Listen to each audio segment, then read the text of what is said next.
Good morning. Our work together is a key part of the comprehensive agenda that I outlined in Prague 7 years ago, stopping the spread of nuclear weapons and seeking the long-term vision of a world without them. That included strengthening the global regime that prevents the spread of nuclear weapons, and one of the greatest tests of that regime was Iran's nuclear program.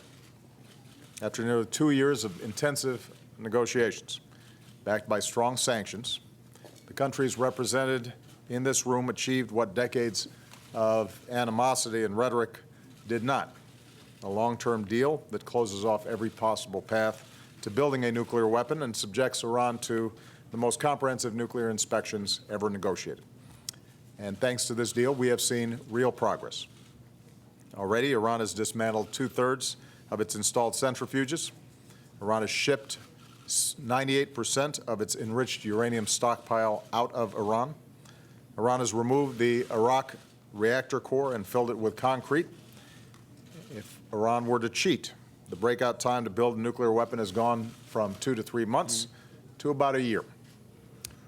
In January, the IAEA verified that Iran had fulfilled key commitments of the deal. Presented here today, we achieved a historic deal to prevent Iran from obtaining a nuclear weapon. Now, I think it's important to note that this deal does not resolve all of our differences with Iran, including destabilizing activities in the region. Except for limited exceptions, the U.S. trade embargo on Iran remains in place.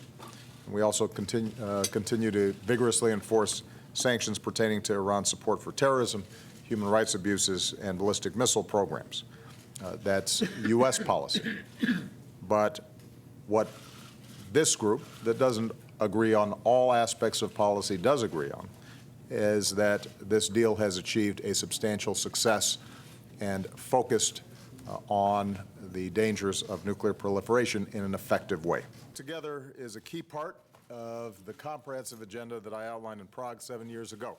Even as we continue to face nuclear threats around the world, which is the topic of this summit, this deal does remind us that when the international community stands as one, we can advance our common security. So I want to thank all the leaders who are gathered.